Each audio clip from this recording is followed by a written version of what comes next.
Est-ce que je dois ou pas surveiller la concurrence en permanence? Comme on me l'a dit à la chambre de commerce, comme on le dit dans toutes les formations de boutique de gestion, dans les formations pour les entrepreneurs, est-ce que je dois réellement faire une veille concurrentielle en permanence? Est-ce que c'est une bonne idée ou est-ce que c'est une fausse bonne idée? Ça, c'est une question qu'on me pose souvent mes clientes entrepreneuses et je vous dirai juste après pourquoi. Je suis Lucilina Maloum, coach d'action pour les entrepreneuses atypiques. Et dans cette courte vidéo, on va parler de la surveillance, de la veille concurrentielle et de la surveillance de concurrence. Et tout d'abord, le constat que moi je fais, c'est que dans toutes les formations des organismes officiels, ce qu'on dit aux entrepreneuses, c'est faire un business plan. Ça, c'est super important. Et dans le business plan, il faut qu'il y ait une étude de marché. Et dans l'étude de marché, il y a l'étude des clients, des prospects, et il y a aussi l'étude de concurrence. Et ça, c'est quelque chose qui est extrêmement important pour avoir un prêt bancaire, pour pouvoir avoir des aides, pour prouver que le projet est super sérieux. C'est important de regarder la concurrence.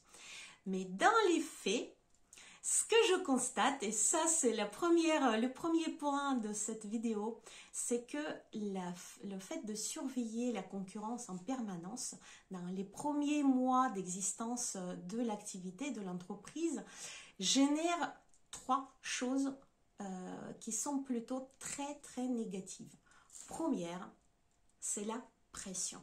C'est la pression qui pèse du coup sur les nouvelles entrepreneuses qui est du genre oui, eux ils font, ou elles ils font comme ça, moi aussi il faut que j'apprenne ça, il faut que je comprenne comment faire, etc. etc. Donc c'est une pression exercée par la concurrence et par le fait que les autres savent, peuvent,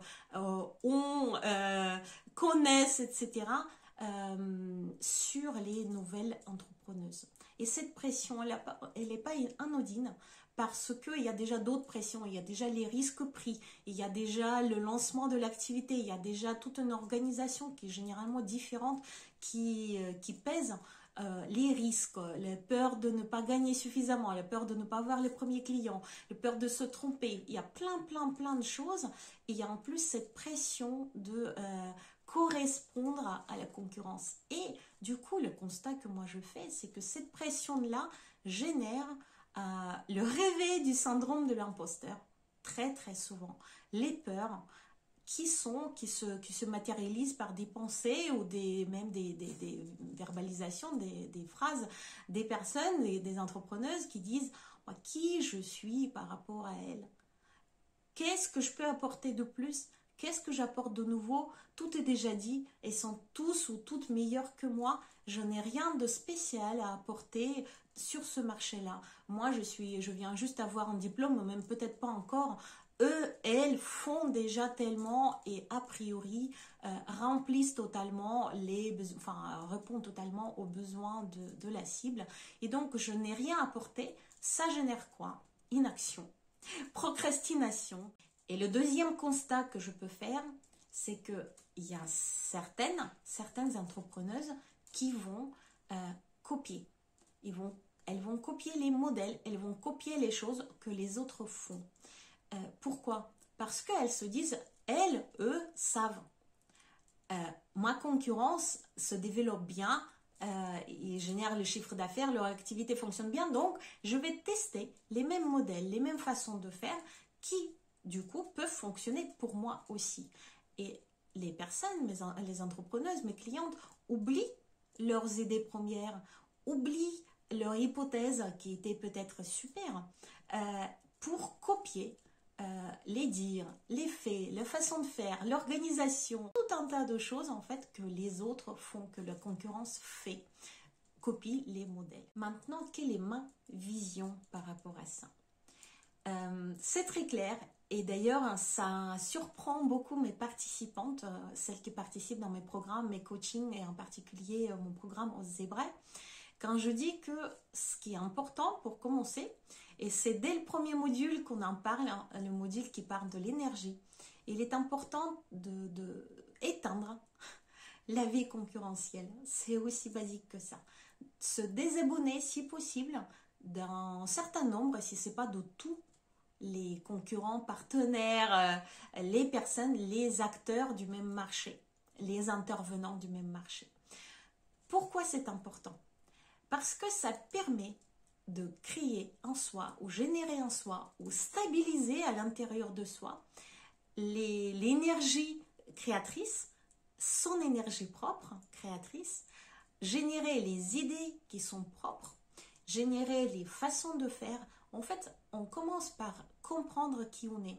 On commence par comprendre qu'est-ce qu'on a envie d'apporter, comment on a envie de le faire, comment on a envie de s'organiser. Et c'est ça qui fera la fondation de la marque personnelle et la fondation de toute l'activité entrepreneuriale ensuite. Donc déjà comprendre qu'est-ce qu'on a envie de faire, de quelle façon on a envie de faire, quels bénéfices on apporte et à qui, sans poser la question est-ce que ça existe, est-ce que les autres font de la même façon, comment ils font, etc.